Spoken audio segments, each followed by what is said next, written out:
रामपुर मैनपुरी तो समझ में आता, खतौली में भाजपा की हार की को लेके बड़ी चर्चाएं हैं। मायावती ने ऐसा क्यों बोला, इसको भी समझना पड़ेगा। मैं बात शुरू करूंगा गौतम राणा साहब से। गौतम राणा साहब, बड़ा आप बताइए, आम जो सामान्य आदमी है वो क्या करे? बसपा वाले कह रहे भाजपा और सपा की साठगांठ, ठीक, सपा कह रही भाजपा और बसपा की साठगांठ। अब किसकी गांठ है किसकी साठ है, क्या समझा जाए? और बीच में आजम खान साहब हैं, उनका कुर्ता एक तरफ से कोई खींच रहा, दूसरी तरफ से दूसरा खींच रहा।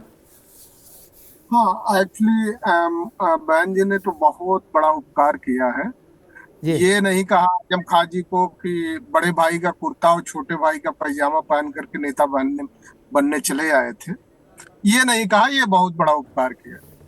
जिस दृष्टिकोण से देखा जाए तो दृष्टिकोण ये समझने की जरूरत है कि अगर आपको मैनपुरी की पीड़ा थी तो आपने अपना प्रत्याशी क्यों नहीं खड़ा किया? प्रत्याशी न खड़ा करने का आपके पहले भी चर्चा में हमने इस बात को इशारा किया, इस बात की तरफ इशारा किया था कि चूंकि अगर रिजल्ट समाजवादी पार्टी के पक्ष में आया तो बसपा पे प्रेशर बढ़ेगा, और बसपा पे जब प्रेशर बढ़ेगा तो बेलगाम होकर के बसपा नेतृत्व समाजवादी पार्टी पे उसी तरह आरोप गढ़ेंगी जिस तरह से 2019 के चुनाव के बाद उन्होंने गढ़ना शुरू किया जी। उससे कम धार नहीं होगी। वजह क्या है? ये सबके सब अपने राजनीतिक भूमि तलाश रहे हैं। जहां तक खतौली का प्रश्न है, अब वो एक को भी नहीं छोड़ पा रही है कि कम से कम एक को तो छोड़ दें। चलिए, समाजवादी पार्टी पे सिर्फ आरोप मढ़ती तो उनके भी समर्थक ये कहने लगते कि कहीं ऐसा तो नहीं कि बहन जी भाजपा की तरफ कुछ ज्यादा ही साफ कार्नर हो गई है। तो उसको बैलेंस करने के लिए खतौली पर भी ये कह दिया कि खतौली में भाजपा की जो हार थी, निश्चित तौर पे जो आरएलडी की जीत हुई वो मिली भगत से ही जीत हुई थी जी। बहन जी का जो दृष्टिकोण है बड़ा। गौतम भाई आएंगे दोबारा में आते हैं आपके पास। बड़े आपने मजबूत आरंभिक टिप्पणी की। मैं दानिश कुरैशी साहब के पास चलूँ, लेकिन उससे पहले खतौली पर एक टिप्पणी कर दूं। मेरी समझ ये कहती है कि मायावती जी ये कहना चाह रहे हैं खतौली को लेके कि वहां चंद्रशेखर की पार्टी ने अलायंस किया आरएलडी के साथ, समाजवादी के साथ, और परिणाम आ गया। अब वही घर मायावती जी का है, इलाका भी गाजियाबाद से लेके सहारनपुर तक मायावती जी का घर ही मान लो। परिवार भले बादलपुर का हो लेकिन पश्चिम में है। अब वहां अगर चंद्रशेखर रिजल्ट दे सकता है तो ये तो घंटी नहीं घंटा है खतरे का। इसलिए मायावती जी ने खतौली को भी उल्लेख किया। सामान्य राजनीतिक समझ वाला व्यक्ति चौंक जाएगा कि भाई खतौली में क्या है। खतौली में ये है, खतौली में संकट छोटा नहीं है। अगर पश्चिम में चंद्रशेखर रिजल्ट देने लगा है चुनाव में, तब तो भैंस डूब जाएगी पानी में। यही तो समस्या है। इसलिए दानिश कुरैशी साहब, मसला क्या है? मायावती जी कह रही हैं कि भाजपा और सपा ने मिलके आजम खान के रामपुर को हरवा दिया, वहां भाजपा जितवा दिया। एक समाजवादी पार्टी कह रही है कि हमने तो भाई पूरी मेहनत की, जितनी कर सकते थे जी जान लगा दी। अब वहाँ पुलिस और चुनाव आयोग ने ऐसा काम ऐसा कहर बरपाया कि नहीं जीत पाए। आजम खान साहब अभी तेल और तेल की धार देख रहे हैं। वो देख रहे हैं कि हमारा कुर्ता दोनों लोग खींच रहे हैं, बसपा वाले भी सपा वाले भी। तो उनका बोलना अभी बाकी है, हालांकि उनके शागिर्द बोल रहे हैं। इस सबको आप कैसे एनालाइज करेंगे दानिश भाई? देखिए अग्निहोत्री जी, मैं आपको एक बात बता दूं। दरअसल हमारे देश में और यूपी की बात है जैसे, तो मैं इसीलिए देश के परिप्रेक्ष्य में बात कर रहा हूं कि हमारे यहाँ हमेशा से यही रहा कि समाजवादी है तो आजम खान है, बसपा है तो आपको पता है वहाँ सिद्दीकी साहब थे, कांग्रेस में भी एक बहुत बड़े, इस तरह सेकंड ग्रेड पे जो हमेशा से मुसलमानों की लीडरशिप रखी गई। और देखिए सबसे बड़ी बदनसीबी की बात यह है हमारे मुल्क में कि आजम खान जैसे कद्दावर नेता के पास आज अपना वोट देने का अधिकार नहीं है। जबकि आप देखिए इस देश में इतने बड़े-बड़े कट्टरपंथी नेता हो गए, जिन्होंने ये तक कह दिया कि मुसलमानों के मतदान का अधिकार छीन लेना चाहिए, जो बिल्कुल एंटी डेमोक्रेटिक स्टेटमेंट था, जी दुनिया भर में उस जिसका क्रिटिसिज़्म हुआ था। लेकिन उसके बावजूद भी किसी के पास से किसी का मताधिकार नहीं छीना गया। अफ़सोसनाक ये परिस्थितियाँ बनी हैं। सवाल ये है कि देखिए वो जिस समाज के वोट का दम भरती थी मायावती, वो समाज उनके साथ नहीं रहा। तो कहीं न कहीं भारतीय जनता पार्टी के साथ जाता हुआ दिखाई दिया पिछली बार के असेंबली चुनाव में। समाजवादी पार्टी का भी यही हुआ कि अल्पसंख्यक मुसलमानों ने तो पेट भर के वोट दिया। जो उन्होंने वो बनाया था एटमॉस्फियर कि भई अखिलेश सरकार में आ रहे हैं, तो देखिए उनको अपने ही समाज का उनको वोट नहीं मिला। अब हो ये रहा है कि जो बेचारा गरीब-गुरबा जो मुसलमान है, उसके वोट को भुनाने की राजनीति 2024 के लिए अभी ठीक से ठीक शुरू हो गई ठीक है। ठीक मैं तो इस बात में जी बिल्कुल ठीक बात। दानिश भाई आगे दोबारा में आएंगे, एक बार सबकी टिप्पणी ले लूं। आप मैं अशोक देव जी के पास चलूं उससे पहले एक बात जरूर कहूं, आजम खान का वोटिंग राइट हिंदुस्तान की किसी हुकूमत ने नहीं लिया, ना स्टेट की ना केंद्र की। कोई हुकूमत वोटिंग राइट ले भी नहीं सकती किसी का, अदालत ने लिया। इन्हें अभी नहीं आएंगे, अभी नहीं आएंगे कहते जब बावरी आई तब। कोई अदालत ले, कोई हुकूमत ले भी नहीं सकती किसी का वोटिंग राइट, ये भी जान लीजिए। न प्रधानमंत्री, न मुख्यमंत्री, न राष्ट्रपति, अदालत ही लेगी। इसलिए, और अदालत आजम खान नाम है उनका, इसलिए वोटिंग राइट न ले, ये ठीक नहीं।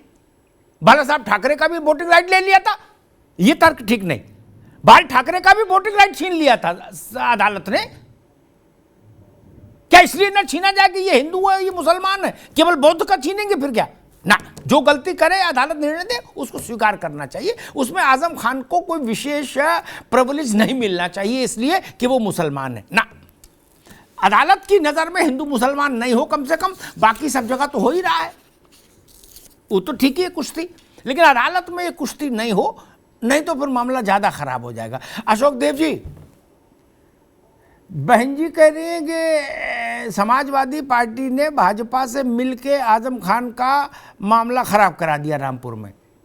उसके पीछे वो बताना ये चाह रही हैं कि भाई मैनपुरी और खतौली में न चुनाव आयोग ने कहर बरपाया, न पुलिस ने, न शासन ने, न प्रशासन ने, सारा कहर इकट्ठा करके रामपुर में बरसाया क्या? अशोक जी। अमिताभ जी, सबसे पहले तो मैं आपको ये बता दूं कि माननीय आजम खान साहब बहुत बड़े नेता हैं समाजवादी पार्टी के। समाजवादी पार्टी और समाजवादी पार्टी के राष्ट्रीय अध्यक्ष जी बहुत सम्मान करते हैं। और उसके साथ ये भी हम आपसे बता दें कि आजम खान साहब को बहुत परेशान किया गया शासन प्रशासन से, उनकी हत्या तक की प्रयास की गई जेल में सीतापुर में, ये जग जाहिर है।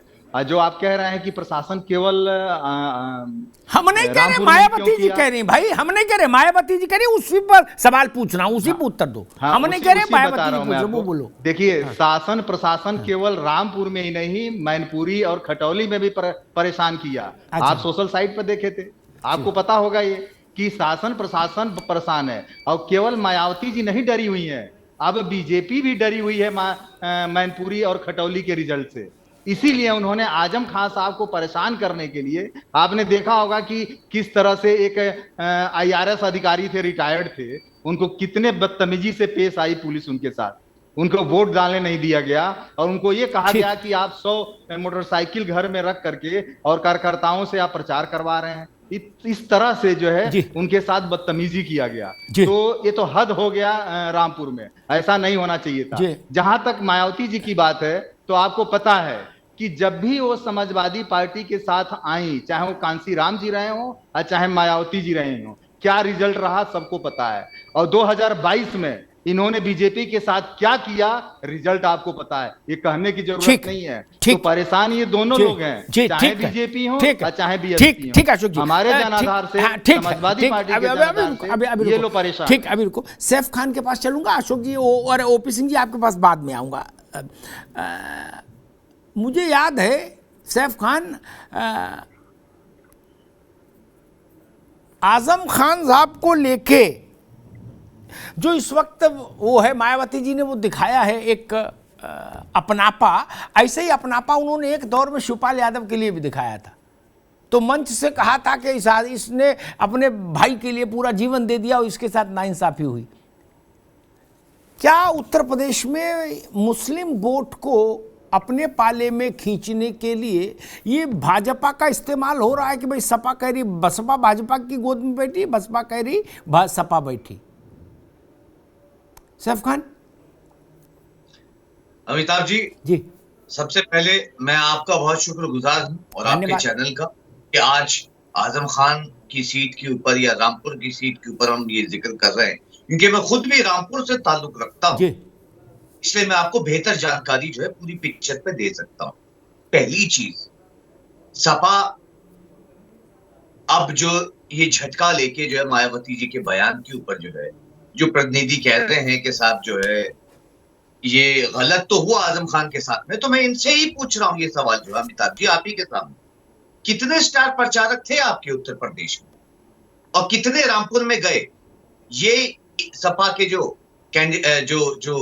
वक्ता है इस वक्त आपके चैनल पे यही बता दें, क्योंकि इनके इलेक्शन में मैंने किसी स्टार प्रचारक को नहीं देखा, मैंने इनके कार्यकर्ताओं को भी जो है नहीं देखा। तो मुझे साफ साफ ये इंडिकेशन जो है ये साफ साफ दर्शाता तो यही है कि सपा ने ये जो सीट है वो जान के छोड़ी है। ये सच्चाई वाली बात है, इसमें कोई दो राय नहीं कि ये गलती की गई। एक भी आदमी का नाम जो है आपके चैनल पे अभी पूछ लेता हूं कि ये अगर अभी बताने को तैयार, बिल्कुल नहीं बताएंगे और ना ये बता सकते हैं क्योंकि कोई गया ही नहीं। उनकी सपा का जो ये रामपुर का इलेक्शन था ये आम, जिसमें केवल नहीं, लेकिन सैफ खान साहब, लेकिन एक थोड़ी देर के लिए अखिलेश यादव एक दिन गए थे लास्ट में। नहीं, मैं मानता हूं कि लास्ट में जो वो गए थे जी, या वो जो दिखावा करने के लिए गए थे, मैं तो बोलता हूं दिखावा करने के लिए गए। और इंडियन नेशनल कांग्रेस ने हमेशा ये बात हमेशा जो है रखी है कि आजम खान साहब के साथ जो है जितना गलत हुआ उतना शायद ही भारत में किसी भी नेता के साथ होता है।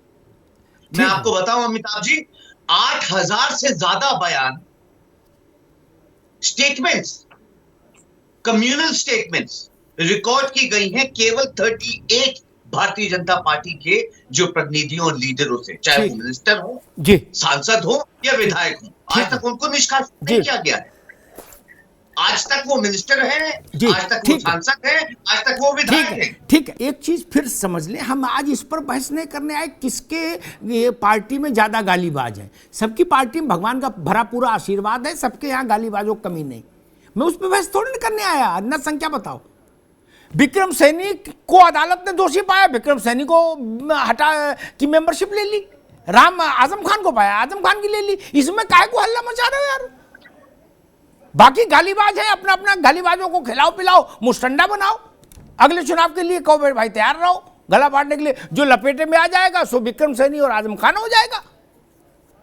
जब तक नहीं लपेटे में आ रहे हो तब तक गाली देते रहो, यही चल रहा है। ठीक है,